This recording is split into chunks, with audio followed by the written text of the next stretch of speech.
Today, the war on history is being fought across the red states, with Florida and its governor, Ron DeSantis, acting as the tip of the spear. He really has tried to turn himself into sort of a local Mussolini. Now he's graduated from whitewashing black history to simply erasing it. You have this anti-immigrant behavior, this cruelty because of the lead up to 2024. This is a guy that's got a chance to be the next president of the United States.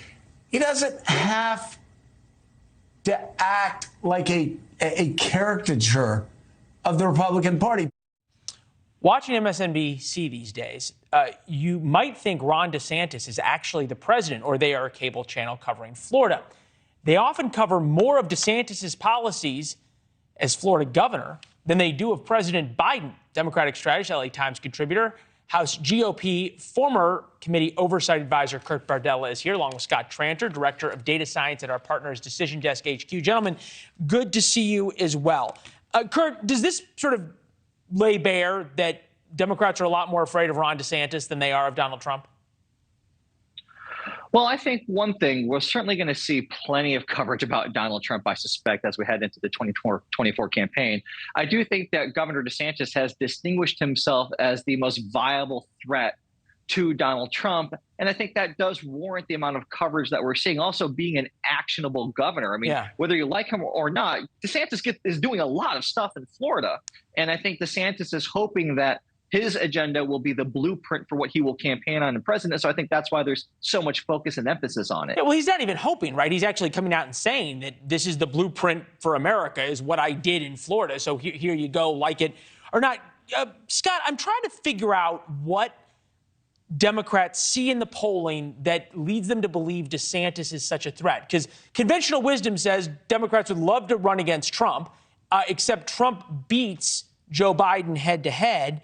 But DeSantis loses to Biden by 4 points.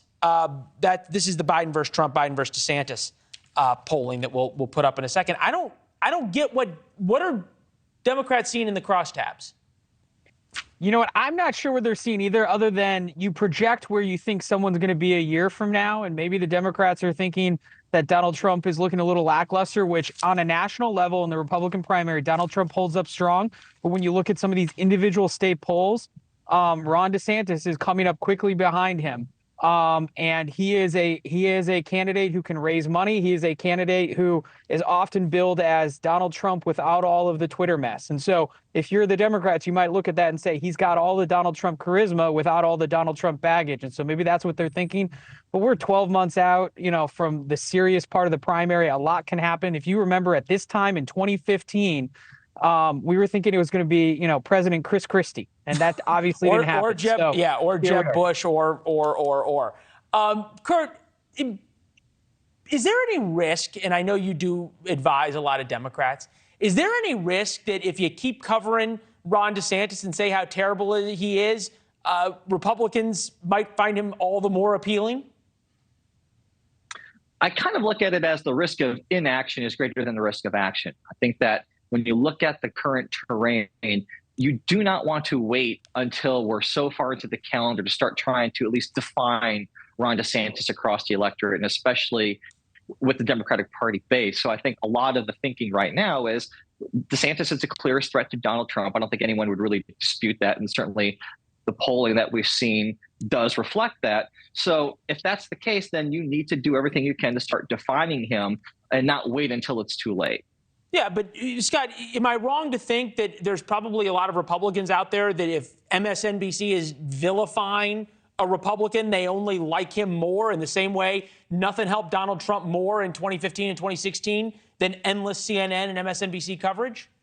That's certainly true, and the fundraising shows it. Every time MSNBC vilifies it, you see Republican fundraising in and around it. So that's certainly where it's at. And it was interesting. The coverage around Ron DeSantis's book release was interesting, especially if we compare it to, Donald Trump's announcement about 10 freedom cities and all that other stuff. I mean, we heard wall-to-wall coverage about Ron DeSantis's book, why he was going to New Hampshire, et cetera, et cetera. And the coverage of Donald Trump's CPAC speech got some, but it wasn't like it was 3-4 years ago. And I think that coverage, both on the right and the left, impacts the polls. And we're going to see that's why we see Ron DeSantis creeping up behind Donald Trump in these Republican primary polls. Thanks for watching. Go to newsnationnow.com to find NewsNation on your television provider.